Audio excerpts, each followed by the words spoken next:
honorable ministers, senior government officials, the media fraternity, ladies and gentlemen, welcome to our 19th post-cabinet press briefing for 2025. Allow me to invite our chairperson, Honorable Minister of Information, Publicity and Broadcasting Services, Dr. Muswere, to present today's cabinet highlights. Over to you, Minister.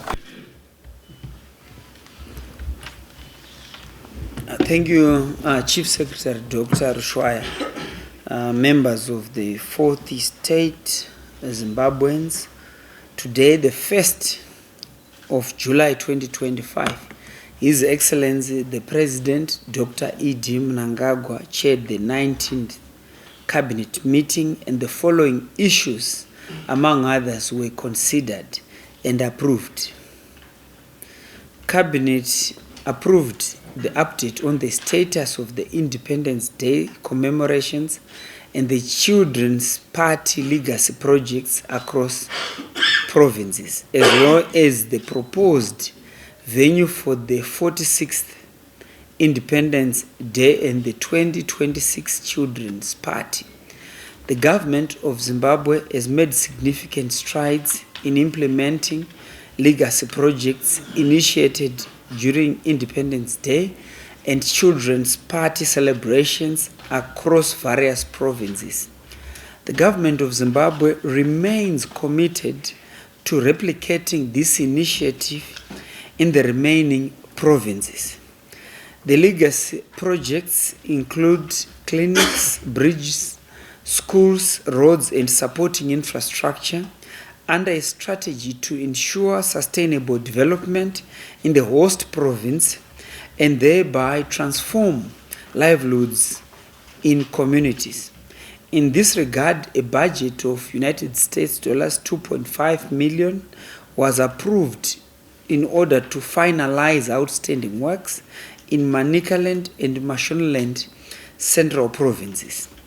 Additionally, United States dollars were also allocated, which will be disbursed in order to support legacy projects in Midlands provinces amounting to 32.5 million, which will ensure completion of the outstanding works.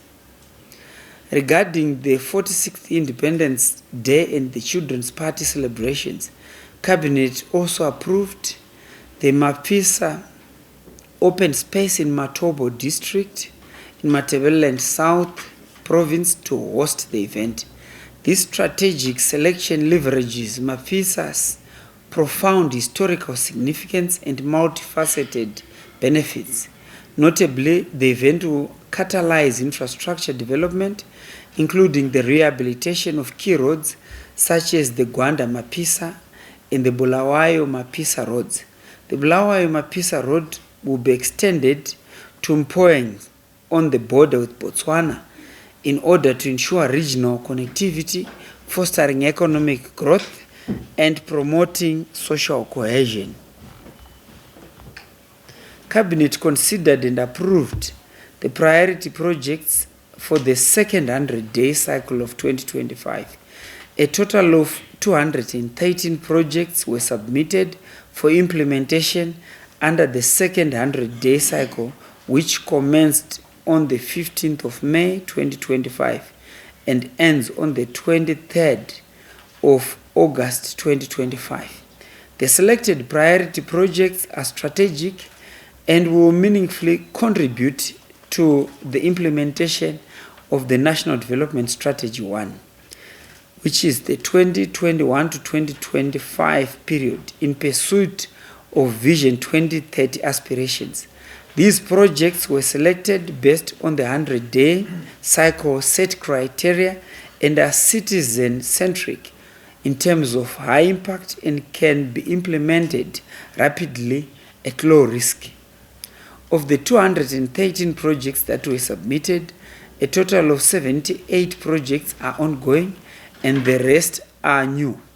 The projects are distributed across the 25 ministries and provinces as follows: Bulawayo Metropolitan Province 37, Harare Metropolitan Province 65, Mashonaland Central 42, Mashonaland East 50, Mashonaland West 48, Mashingo Province 47, Manicaland Province 60, Midlands Province 54, Matabeleland North 58, and Matabeleland South 50. Some projects are replicated in more than one province.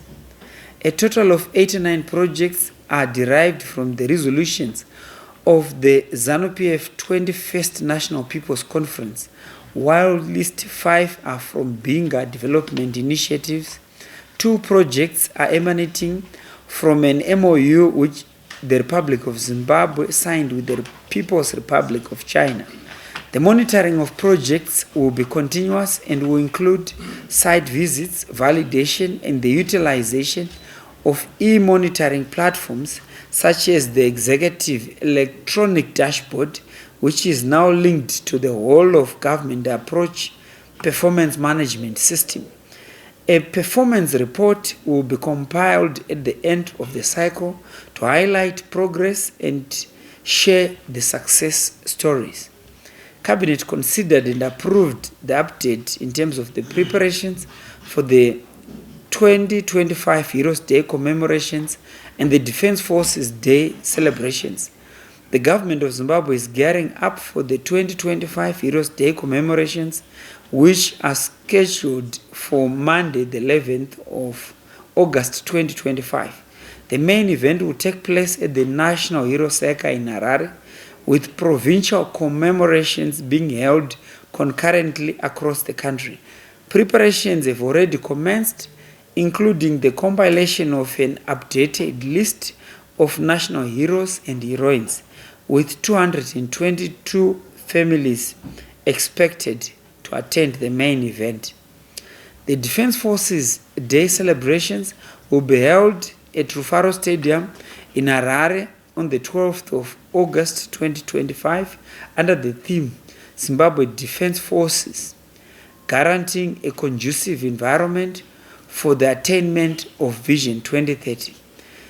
The day will feature a range of activities including Community Assistance Week, a military parade, military displays, and entertainment by selected groups. A soccer match between the Zimbabwe Defense Forces select team and the regional select team is also planned for the celebrations. Cabinet considered and approved the proposed honors and awards for the year 2025. The government of Zimbabwe has shortlisted 3 exceptional individuals for conferment with honors and awards at this year's ceremony, which will coincide with the National Heroes Day commemorations. The recipients include Dr. Vladimir Shubin, who is the former head of the Africa section of the Soviet Afro-Asian Solidarity Committee, who received the Royal Order of Munumtapa. Chidudu Innocent, a teenager who bravely rescued 2 children from a burning house in Bindura, who will be awarded the Silver Cross of Zimbabwe, and Dr. Madeleine Nyamwanza, the first female African medical doctor in Zimbabwe, who will receive the Robert Gabriel Mugabe Commendation Award for service in human capital development. In line with the government's commitment to recognizing the contributions of veterans of the liberation struggle, 2,000 eligible veterans will be conferred with independence medals through the respective ministers of state for provincial affairs and devolution. This initiative aims to honor their outstanding service and sacrifices during the liberation struggle. Additionally, eligible civil servants who have rendered distinguished service will be gazetted and issued with medals in phases